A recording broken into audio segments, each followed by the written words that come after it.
Yo, YouTube, what up with y'all? It's your boy, Shot City Trucker, checking back in with y'all. Been going way too long this time, but I got some stuff I want to talk to you guys about because life just suddenly happened out here on the truck, and that's what we need to talk about. What to happen, or what's going to happen, not what's to happen. What's going to happen when life comes into trucking? Because the two actually combine a lot more than what some of us like to believe. But over here today, live on location, the Schneider Intermodal Terminal. That's where we at. That's where this has all started for me. My first journey here at Schneider. So actually, back where I started. So anyway, getting right back to it. What to do when trucking actually happens? Trucking. When life happens in trucking, I'm all tongue tied. I've just been out the truck that long, but what ended up happening was I got a phone call, and it was a family issue, family emergency, whatever you want to call it, and I needed to spend almost up to 5 days out the truck at a moment's notice. I mean, driving down the road one day, I'm at a rest area doing my 30-minute break. I get a phone call. They tell me, hey, we need you down south ASAP. I mean, tomorrow. I said, oh my goodness, you know what? I'm on the next thing smoking. I booked the plane, parked the truck, and I took care of that family situation. But how that ties into trucking is, once you're on the IC board or once you're owner operator, the bills don't stop. We're not talking about paid off trucks here. The bills don't stop. So that means when I get back in the truck and I start booking loads, guess what? I got that truck note to pay. So what I started doing for myself, and I think you should too, start putting up $100 to $150 every week on top of your paycheck. I mean, on top of the money that they're, taking out for your, truck note and all your fixed costs and all that. Put aside. It doesn't have to necessarily be, with Schneider Finance. It could be your own, savings account or business savings account.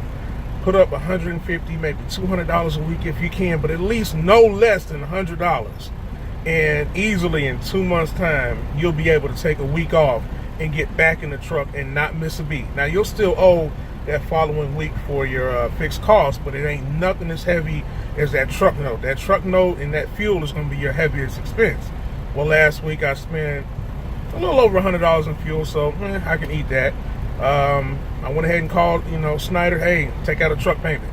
And, they're supposed to be doing that this Friday. We're going to have that done. So now that we're back in the, the captain's chair, we can go ahead and, continue as if nothing ever happened. And I think me doing that pretty much set the precedent on how things are going to go in this lease, in this truck from here on out. So for all the, the new guys that are coming on the board, man, save, and save. Because it's going to happen. It's going to happen to me. It's going to happen to you. It's going to happen to him. It's going to happen to her. Life is going to happen outside of trucking to where you're going to have to, you're going to have to get out the truck and handle your life, businesses. So, and this is coming from a guy who doesn't have a ton of overhead. I don't have, a house and a bunch of cars and all this other stuff, but still in all, I have, people that I love and care for. And if I'm able to be there and help them, I'm going to do everything I can to hop out the truck and go see them. Now, then again, if I don't have that money set aside for that truck note, will I have still had done it that way? I don't know. But to keep that from happening, we're always going to make sure that we save, that we put up that extra money. I mean, you have your up weeks and your down weeks, but if you're disciplined enough to put up that 100, 150, and oh my goodness, with a dude who's going to put up $200 a week, oh man, you're going to be good. Trust me, you're going to be good. That's how, especially this is vacation time now. This is, what's this? May, you got May, June, July, August. These are the months you're going to want to go on a vacation, get out the truck, enjoy yourself.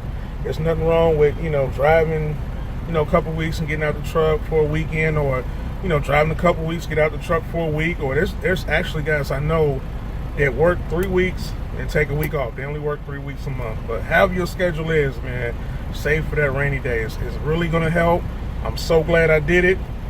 I've been out the truck now for about a week, like I said, and I kind of don't want to drive no more. I'm cool. I wish the truck was paid off and I didn't have to worry about anything, and I can just, work when I want to work instead of working because I have to work. So I got to get back in the grind mode and, get used to living back in the truck and doing all the necessary things we do as drivers. But, whew, from then till now, man, save for your truck note, your your fixed costs, whatever expense you have. Just make sure you have a good nest egg for that rainy day, and you're gonna be all right. All right.